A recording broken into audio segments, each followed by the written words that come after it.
Right. We are going to re-review the Beyond Pyro panel. Again, obviously I only saw what I saw at the con. Probably a bunch of stuff I missed.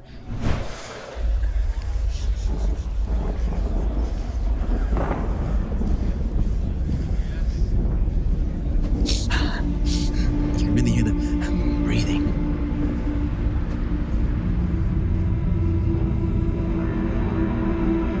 We all knew it was going to be... I really like what they've done with Delamar now. It's completely different to what we had before. Completely different. It's a whole new experience. Very, it's a smart idea as well. You go to Levski, go to Delamar, you get a completely different experience to any other LZ in the game.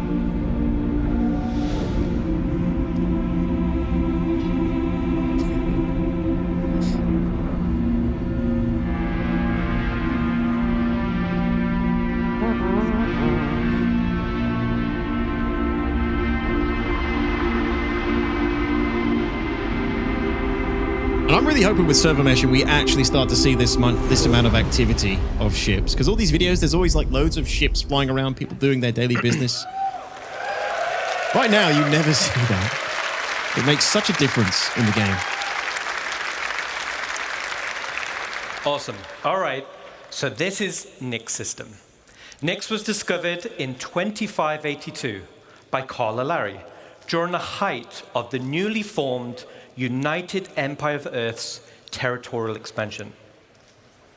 Its most defining feature, and the source of its name, is the sprawling black dust cloud that occupies most of the system. The dust cloud severely hampers visibility and can interfere with your ship's scanners. Yeah, this system does, however, border with Vandal space. Oh, yeah. So hopefully a lot more Vandal quests, contracts and stuff. There are Vandal raiding parties hitting locations throughout the system. Yes. But despite this, a maybe small we'll see some bigger community ships too, has bigger formed in Vandal the ships. system. And this is on an asteroid in the belt between Nyx 2 and Nyx 3. And this asteroid is called Delamar. Delamar, we're going back, boys! And here it is, hidden deep in the Glacium Ring. But actually, Delamar should be, and now is, an actual asteroid. Dizzle, thank you so much, my man. And as it's an asteroid, the space is a zero-G location, giving a unique identity for a landing zone. Yeah, zero-G, so let's completely take a zero-G. closer look at the main POI on Delamar. This was a big surprise and a really nice touch. Completely different landing zone to every other one that we have in the game. It means you'll have to approach everything here differently.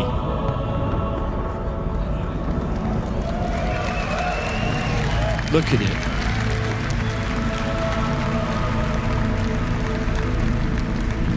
And the fact that that hole goes all the way through, very cool.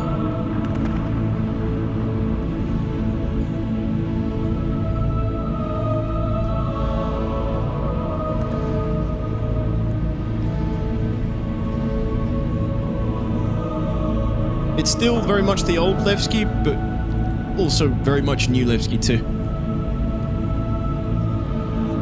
Yes, Gabriel.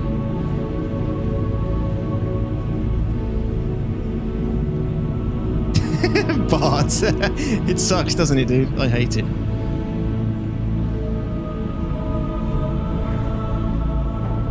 Hey, Nefa, how you doing? The activity, like realistically, there's no one else there in the live build right now. We need server meshing. Bring it alive. All right. No roads. Where do you drive the ground vehicles now? I don't think there is anywhere to drive ground vehicles now, BB. And yeah, that was one of the cool parts about the old Delamar. Is you had like a really cool track almost to drive ground vehicles, but there won't be anywhere to drive them now, really. from what I've seen, from what I can tell. Yeah, I don't think there's any way you'd be driving them, dude. Yeah, you couldn't drive. They'd have to be like a pre-made, like an actual purpose-built track with grav platforms, which they cover here for the freight. The external freight elevators in 0G, which is super cool, man. I mean, the sci-fi world building of Star Citizen is so bloody good. I love it. Awesome. So, for all that remember, it's awesome to be able to say, welcome back to Levski. Many of you have never even seen it, Levski or Delamar, for the first time. And for new players, let me tell you why it's a cool place. This used to be an old mining facility, which was mothballed and then abandoned. There is an internal network of abandoned tunnels and mine shafts, and these are now populated with refugees, fugitives, and criminals. This is also the home to the People's Alliance. I wonder if that's how it looks still. Who you'll be doing some work for. Looks just like the old one, the old time. And as Levski was made some time back, it needed to be updated so that it can fit into current gameplay features and systems and mission loops. So let's take a look at the first update, and that is to the hangars and landing services.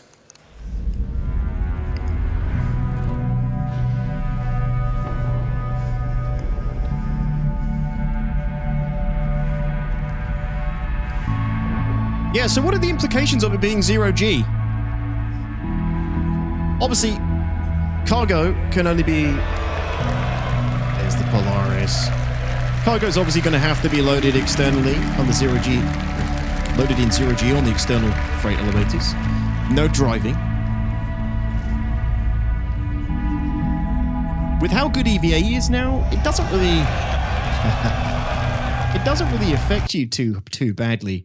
This is so funny. Like, CIG, what can we, like... We've got this giant hole, and we're going to have the camera pan over it. Like, what can we tease out of that hole, out of the darkness? What's a ship that we know is going to get everybody mad, but get everybody, like, excited, but, you know, it's years away, so we never really have to commit to it. Kraken. Yeah, Kraken. Good. Yeah, that's right. Get the Kraken in there. Also, does it look smaller to anybody else? There's a Corsair parked on it. It's bigger, if anything.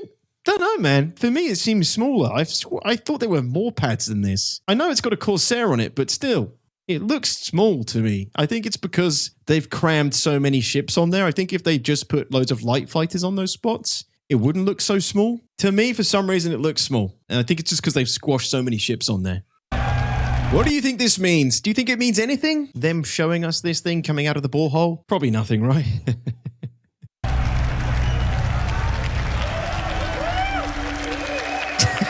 Not trustable. Release the Kraken! No.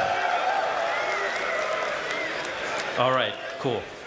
So Levski is still perched over the borehole, but now has a suite of hangars that are arrayed around and inside the borehole. We're also increasing the quantity of hangars.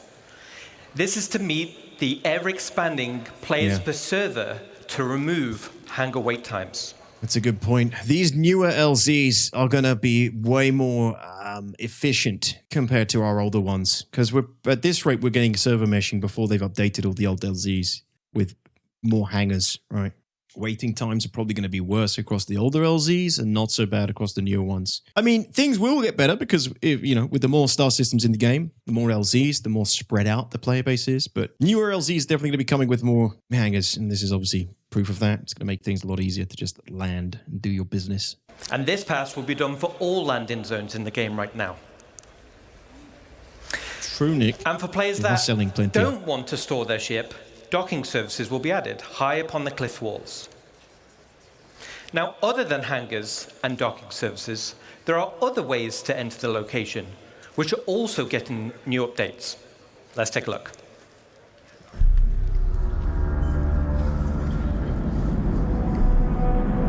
There's still steps and everything outside, even though it's all 0G. I guess mag boots. I guess they'd have maybe some gravity floors around. Yeah, look. Okay, so these guys are all standing on stuff.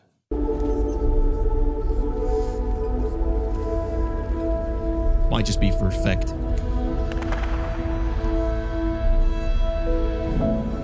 God, I can see so much more now.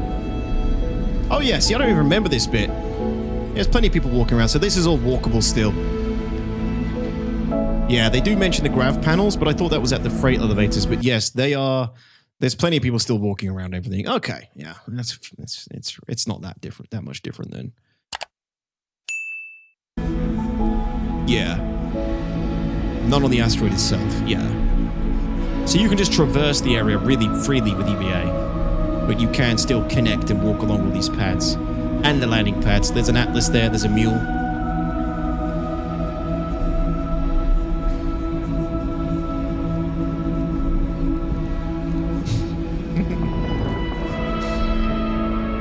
Just float off to your death, Faldorn.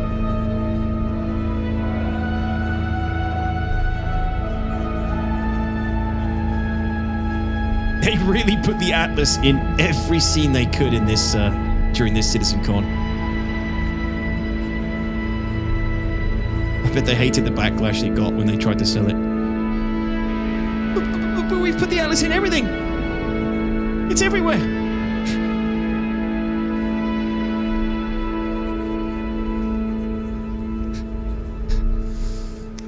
All right, awesome.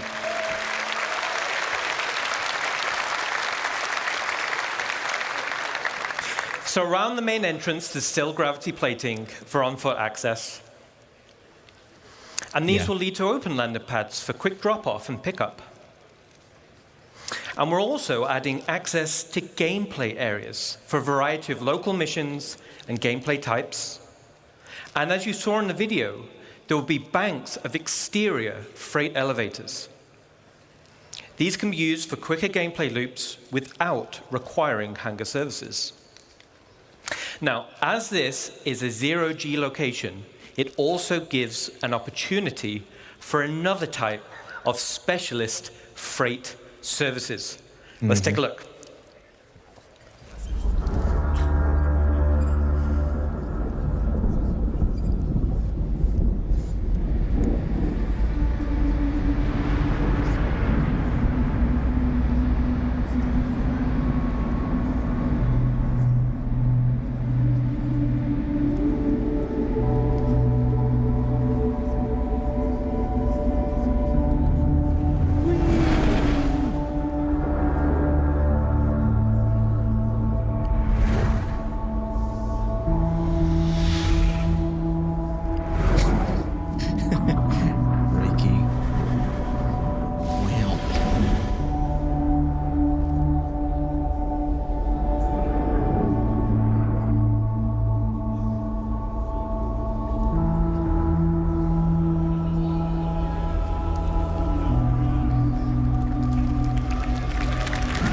There it is. Very neat, very poggers. We need an EVA Atlas. Give me an Atlas that's got EVA jets.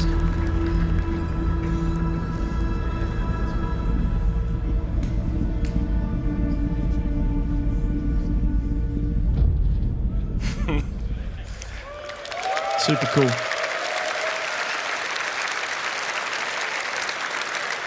All right. So first off, now the borehole goes all the way through the asteroid, which is awesome to fly through. Yeah. And down at the base of the asteroid, there will be banks of exterior zero-G freight No, elevators. you don't have to sell the Atlas. You just put it in the in-game shop. These will be priority access for Hull series ships. We don't need the Atlas So DS. for all the Hull series folks, Cheer, we got you covered. Yeah, so this will be a hotspot for Hull Seas then, I guess. On account of the... I mean, they must be putting these elsewhere, right? There's going to be external freight elevators at some of the other stations, is there not? Hull Series priority access for high quantity freight. What, so these can't be accessed by non-Hull Series ships? Do you think that's what he's saying? Hull Series priority access. The same functionality is also coming to space stations in both Stanton and Pyro. Literally answering my thoughts right after I have them. Yeah. That's what I was under that impression anyway. So.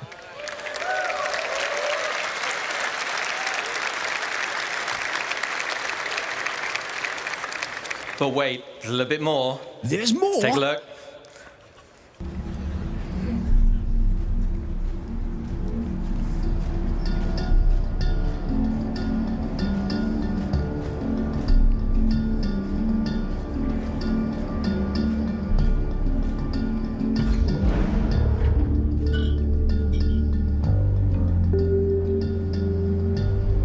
There it is. The famous Levski. They didn't do the elevator thing. I guess it wouldn't really mean anything if they did that now, but some sort of homage to it, I was expecting.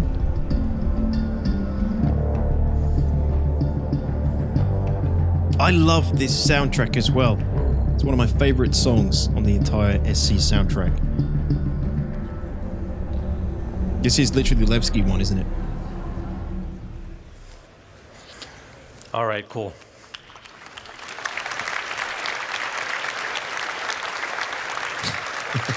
So, the external freight elevators will now have direct access to cargo decks to be able to quickly sell or pick up for the next run. So that concludes some of the exterior updates coming to Levski. See, this looks like old interior to me. Completely old interior. This is exactly, I'm pretty sure this is exactly how it was before. Maybe that wasn't there, actually.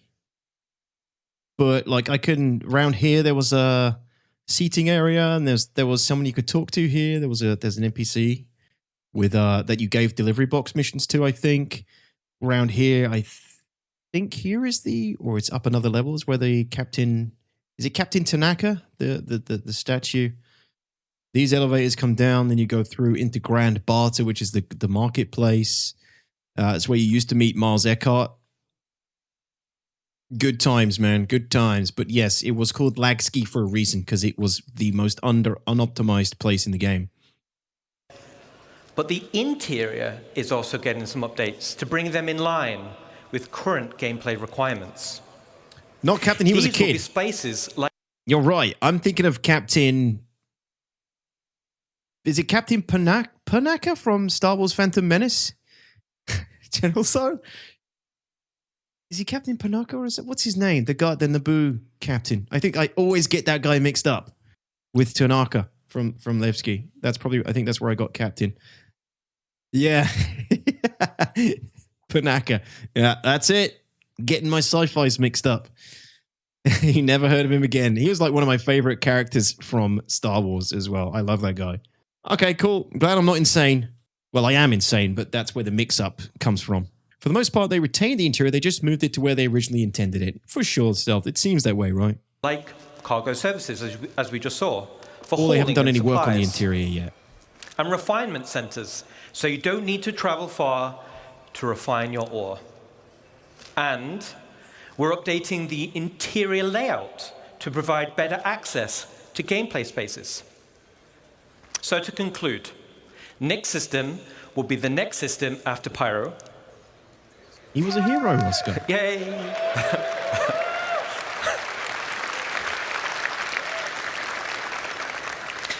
Delamar is now a physical asteroid with a zero-G play space. All right, not so much. And we're updating Levski to fit current gameplay mechanics and gameplay loops. And most importantly, we're adding local areas for gameplay content. Yeah! And this can't be too hard or too far off, right? This can't be too far behind Pyro. Now, speaking of gameplay in landing zones, let's leave Levski. Can't be too far behind because the whole concept and everything about it was basically done years ago.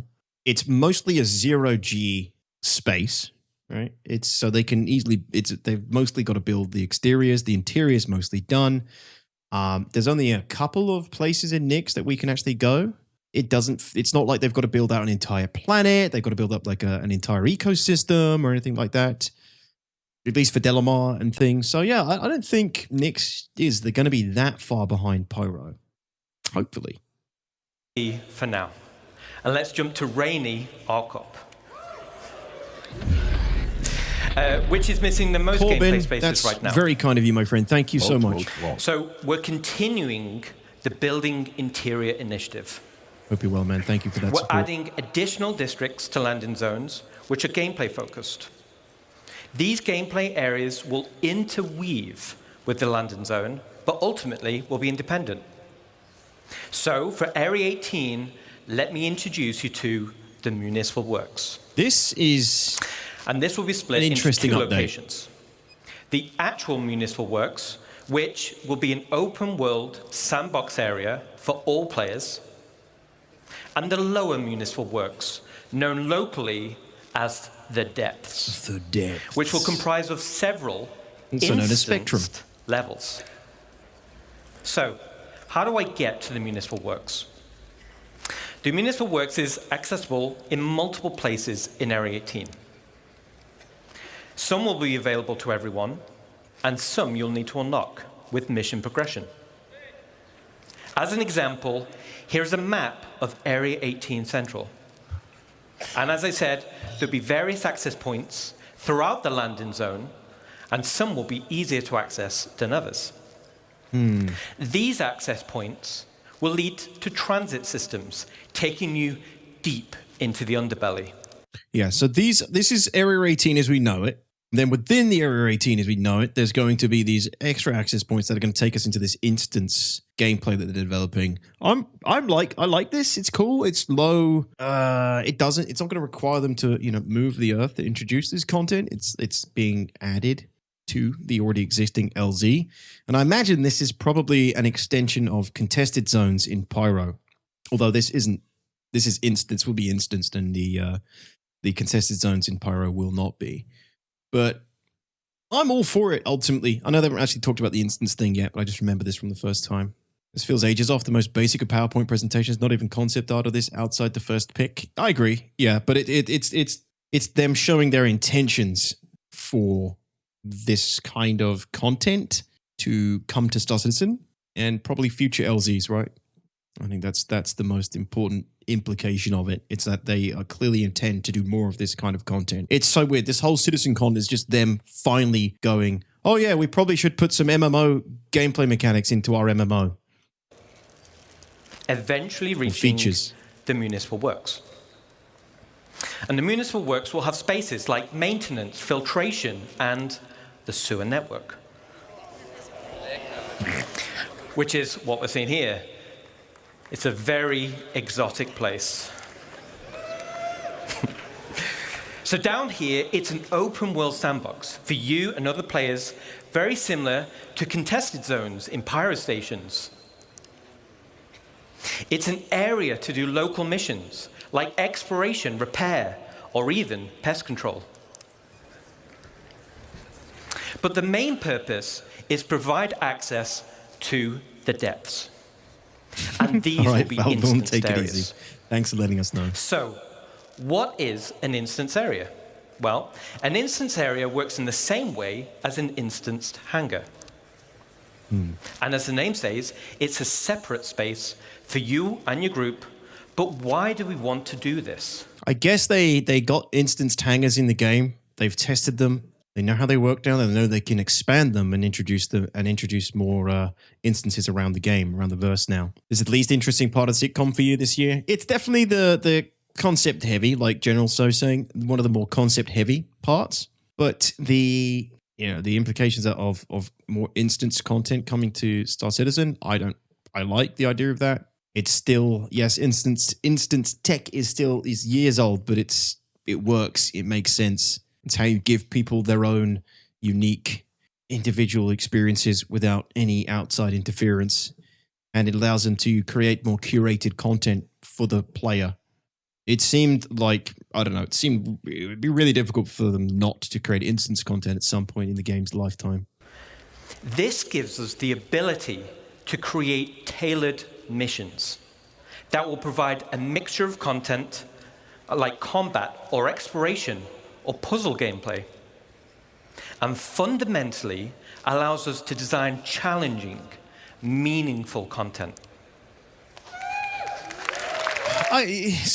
In my personal view, that goes completely against the everyone in the same world idea, as Falbert says. But I mean, that only matters if you're in a part of the world where you can affect everyone, or possibly or potentially affect everyone.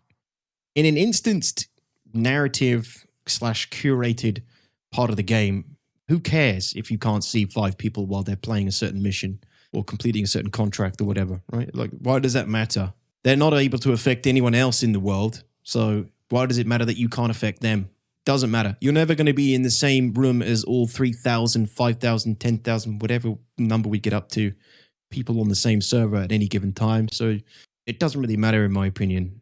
All open world is a pipe dream. It's a bad design to keep trying. At some point, you have to, because Star Citizens already has curated content. Right? It's not a complete sandbox. It's not like, here's the tools, you all go do whatever you want. They want to create a narrative experience as well. They've even said that that's their goal for 1.0, right? A big, overarching, main narrative experience. It's difficult to do that and provide and offer a good, solid narrative experience without instances at some point along the way, I feel like. Because people can always interfere with your experience. I personally like instances because they've improved performance, but I understand if old backers are pissed off because instances are the opposite of what they were promised. Like I said, as long as you cannot, being in any of the instances doesn't affect the world in any way, which I don't see why it would, I don't care about instances. If it's going to allow me to have these cool, more focused, curated experiences with a small group with no threat of being attacked or interfered with by any other players for a short amount of time, and whatever I'm doing doesn't affect the world at large, doesn't really bother me. I imagine this is one of those things like, there's not going to be a huge amount of people doing it all at once, all the time. It becomes a problem where it does become a problem if you have these situations where the majority of the freaking players are all in instances and there's no one to interact with or play with. That's problematic. But I doubt that's going to happen in this case because, I don't know, maybe they haven't talked about how many players, I don't think, yet can go in these instances, but I think they just realized their player base is full of jackalopes and they need content for players to do without having the jackalopes bully them out of the game. What's a jackalope? It's the first time I heard that. It's a fucking sewer underground. Not sure why people have been up about this. They want the experience the world. Just do 99% of the world that takes place outside of these dungeons. Yeah, I mean, probably initially when this thing comes out, there'll be people doing it. There probably won't be a huge amount of reason to constantly do it, constantly run it. Hopefully not. Because, if there's a lot of players being taken out of the open world and into these instances all the time, then maybe I would agree that it's a bit of a problem. If it starts to become the case that it's always better off to be running instances over and over and over again, and these players are taken out of the open world, that could become a problem. The way I'm seeing this, though, is that it's going to be one of those things focus on for a little while the content's fresh and while the rewards are fresh. And then once you've done it enough times, you probably won't need to go back to it again. That's my take on it, right? I don't want there to be too many of these, and I don't want there to be too many opportunities for people to constantly replay them so that it gets to the point where no one's in the open world and all the best rewards and all the reasons to play are locked inside instances. That would be a problem, I agree. Jackalopes are an animal in the southwest US. They bully other animals. Okay. Never heard about that. I've been on the receiving end of open sandboxes for many years, and I prefer them totally open, but every time I see the designers struggling with it, so I welcome some instancing. I see what else they say about it. I can't remember what else they said.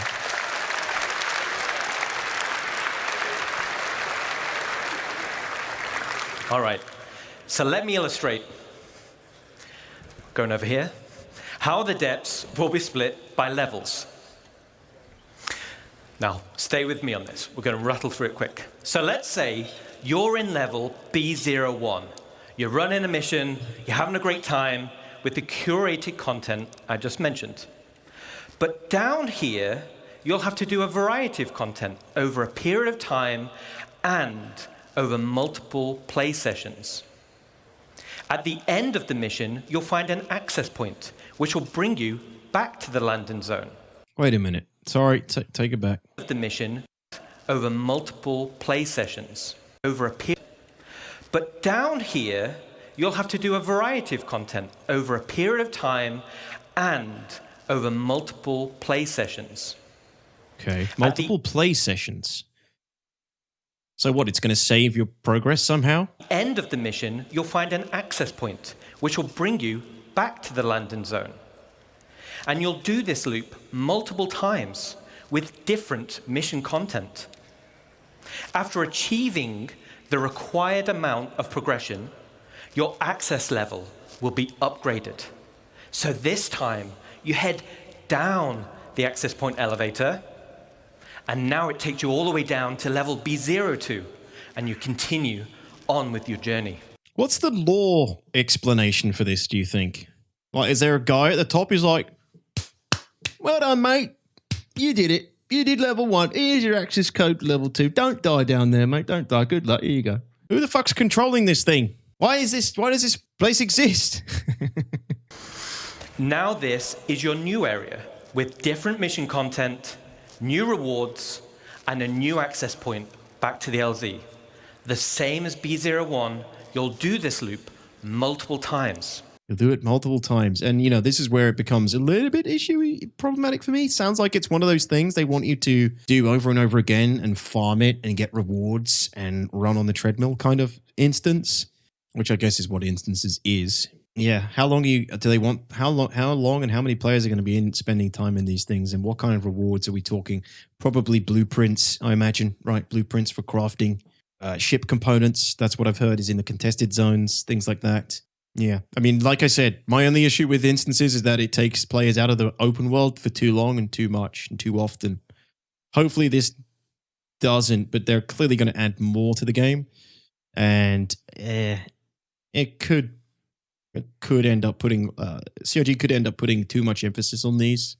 That's my only worry. I hope they don't. Like I said, I like the idea of instance content, curated content. Don't know if I wanted to play a huge role in the game. Like, whatever I can get in this instance, give me the option to get it in the open world as well. So that running the instance isn't the only option for me to get that reward, whatever the reward is. It's becoming Destiny where everything is instanced. Literally, this is the only thing they've talked about that's instanced, Q-Pan. How is it becoming Destiny? Well, that's what I mean, Svalbard. This has to be... They can't lock exclusive best rewards behind this thing. Whatever you can get in here needs to be acquirable outside of the game as well. Outside of the instance, sorry. Not outside of the game. On the pledge store. If I can't get it on the pledge store, I shouldn't be able to get it here. And you guessed it, eventually you'll get access to level B03, and we continue deeper. With each level you unlock, you access new areas for new mission loops. You'll access new, more challenging curated content and access better and better rewards. And this is what will form progression-based content.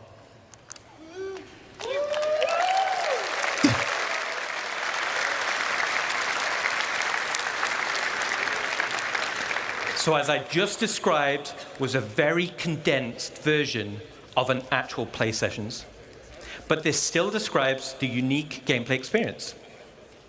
Landing zone areas which will offer long-term gameplay progression. So that concludes this section on gameplay spaces for landing zone. We're excited to show you more. All right. So we're going to head away from Arcot for now. Let's look again into the stars, and now we're going to talk about solar systems. All right. Stanton system was the primary system in the game. It serves as a lawful system. It's protected by the UEE and will continue to be evolved and updated as we balance it with other systems. Then we have Pyro system, which we've spoken about at length, and this will serve as the primary unlawful system and is the perfect contrast to Stanton. Then, as we just saw, we have Nyx system. It's not a totally unsafe system like Pyro, but it depends on where you go, as it borders Vandal space. See that little bit of red? That's Vandal space right there. And the UEE does not protect this system. but we've got a little bit of space there, haven't we?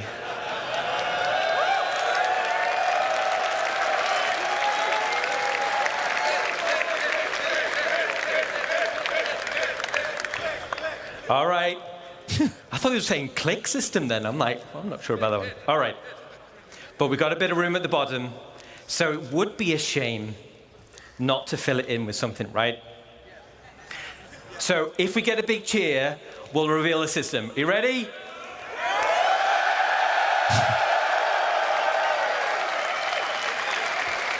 Very cool. Very cool. All right. Here it is. Oh, wait. Redacted. Oh, all right. Okay. All right. All right. Okay. So, let's take a sneak peek at system number 4. Here it is. Well, it's awesome, right? All right. No, in order to reveal the 4th system, let me take you on a little history lesson. And to do that, we're going to load up our old friend, the Galactipedia. So, Classic. we're back in the height of the human-Xi'an Cold War. Tensions were at breaking point. In 2542, Armistead Perry introduced a designation line for a group of 8 planetary systems that marked the borderlands between Xi'an and human-controlled space. The Kevin and Perry line. The United Planets of Earth designated the systems as no-fly zones and utilizing them as military staging grounds. But one system on the Perry line The neutral zone. offered a key strategic position for a potential invasion into the Xi'an Empire. And that system was Castra. Woo! Yeah! Astropub called it. Pays to know the law, guys. It pays to know the law. But luckily for us, war was averted, the Perry Line Pact was signed, which was a peace treaty between the now UEE and the Xi'an Empire, so the Cold War ended. The systems of the Perry Line were divided up between humans and Xi'an, and fast forward back to present day, humans and the Xi'an enjoy a more prosperous relations. They look so And happy about it. everyone's cool. So, the 4th system will be Castra. The castration system. No nuts allowed.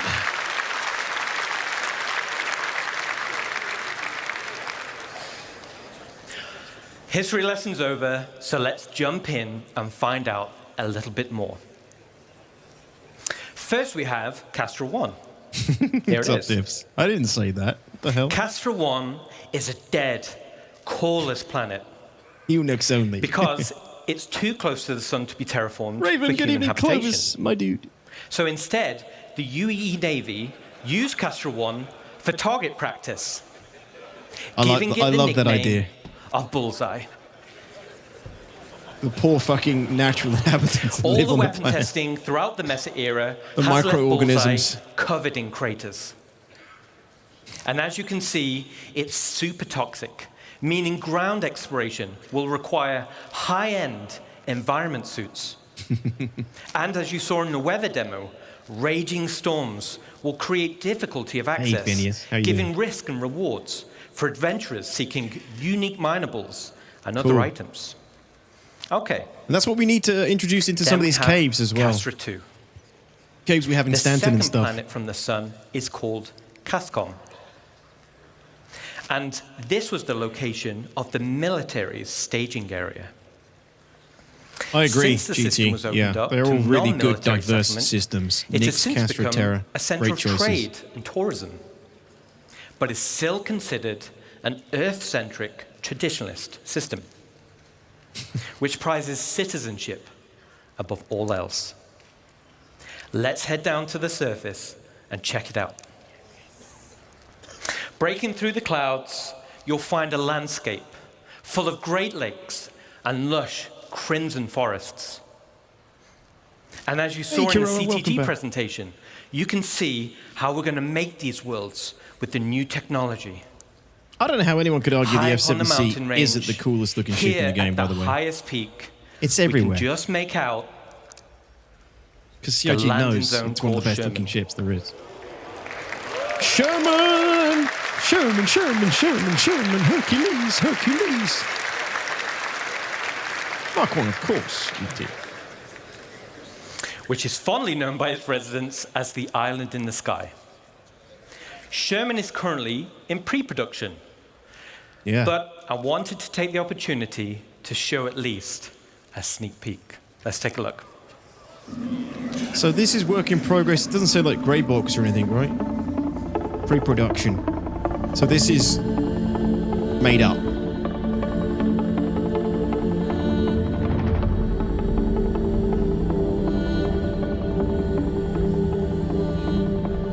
Yeah, it's their render thing. It's magic. It's fake. Fiction. They made it up. But worth it just to hear that new Pedro score. Ah.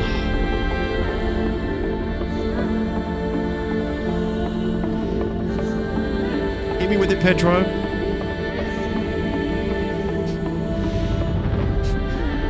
The official castration choir. Best choir in the galaxy. Yes, no.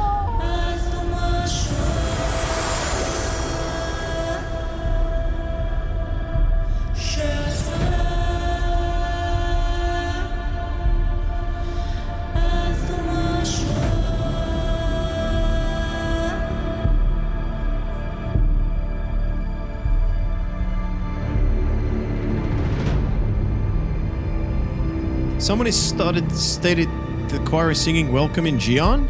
That's super cool if that's the case. Fucking cool. Oh, Scott, how are you? Good to see you.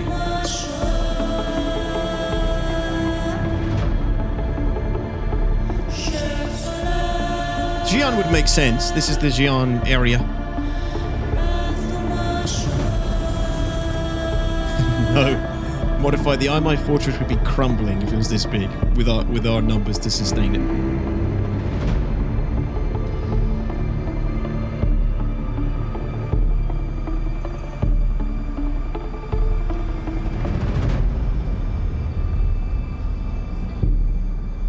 So pre-production, I guess, means that they've basically just got concept art and things.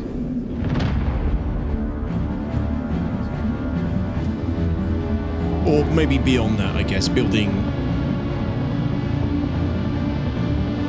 I don't know, actually.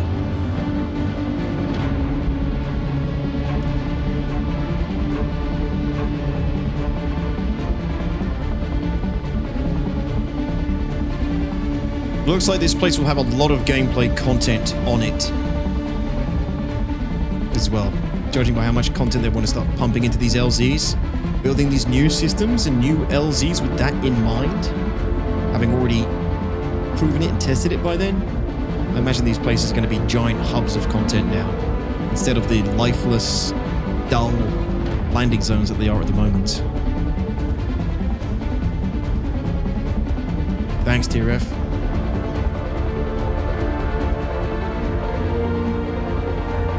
Welcome to Sherman. Every time I see Sherman, I've got Nutty Professor in my head. It's gonna ruin it for me.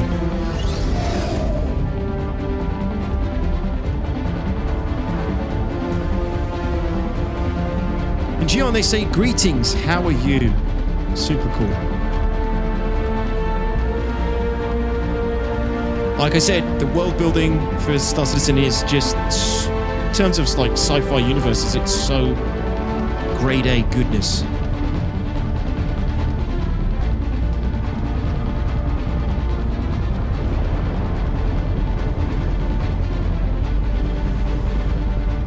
The DTOX Imperium. Worst place to live in the galaxy.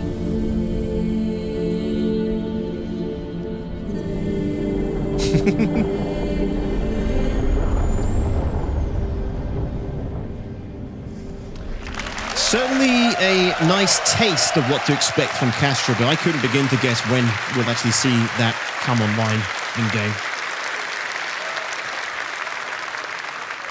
Awesome. Let me take you through some of the areas of Sherman you just saw.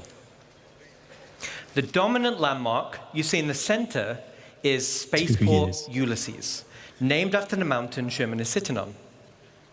This is where they staged the bombers that were on active rotation, waiting on any sign of any aggression. But now it's mostly a commercial spaceport. The Navy still has an airbase here, but it's a great place to see some big ships of the UEE. Commercial hangars are located inside the main trench. And even though this is a converted from a naval base, it still has an impressive military flavor. And speaking of military flavor, the original AOV-9s anti-orbital cannons are still present around the defensive walls, with most of them being decommissioned once it became a civilian city. Over to the left of the spaceport is the Sparrows Industrial Park, home to the sprawling cargo yards and manufacturing plants. Yeah, right. Bart says, I see this becoming a staging ground for perfect time-limited world events of Vandal surprise attack. That's what I'm thinking. Like, imagine there are like these dynamic events and quests contracts where you've got to get these guns online or something to fight off like an incoming Vandal threat or something, right? Like a dynamic event. They got to be getting better now at building these LZs and building these places with events and gameplay in mind. That's what I'm hoping and expecting from these new places.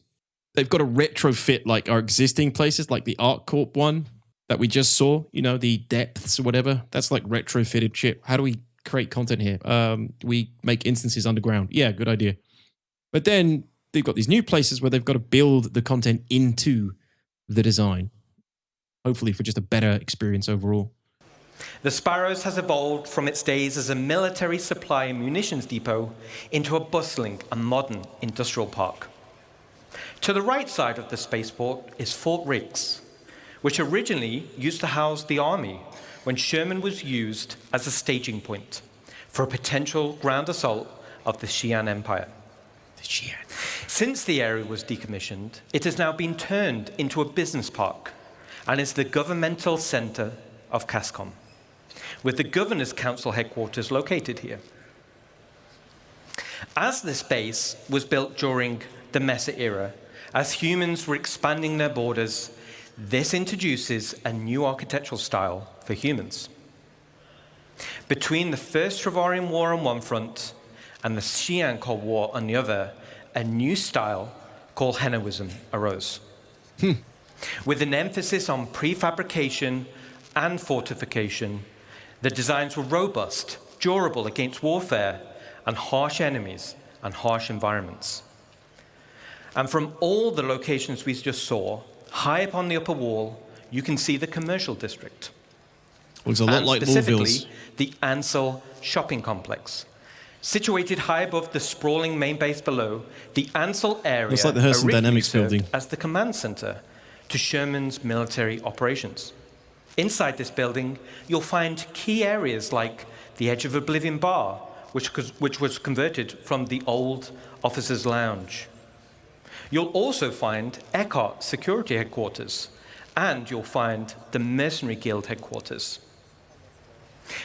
It might be an arguably easier process to make new places with that in mind than reworking existing places. With the gameplay and content and dynamic events and things, Kuroa, definitely, I would say. The other areas in the commercial district include the OPA towers for habitation. That's the building on the left.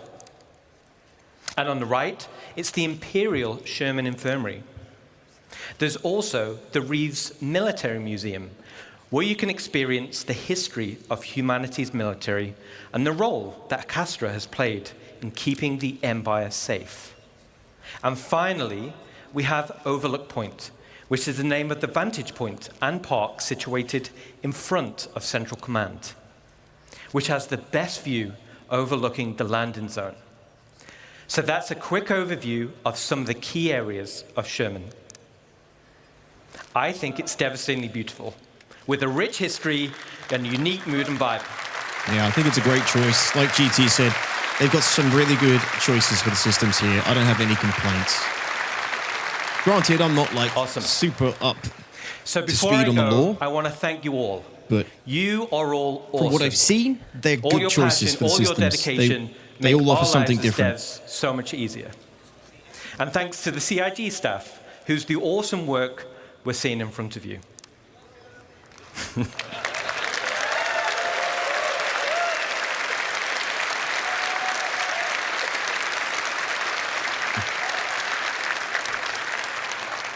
So thanks again. You are all amazing, passionate, and enabling us to dream big. Enjoy the rest of your show.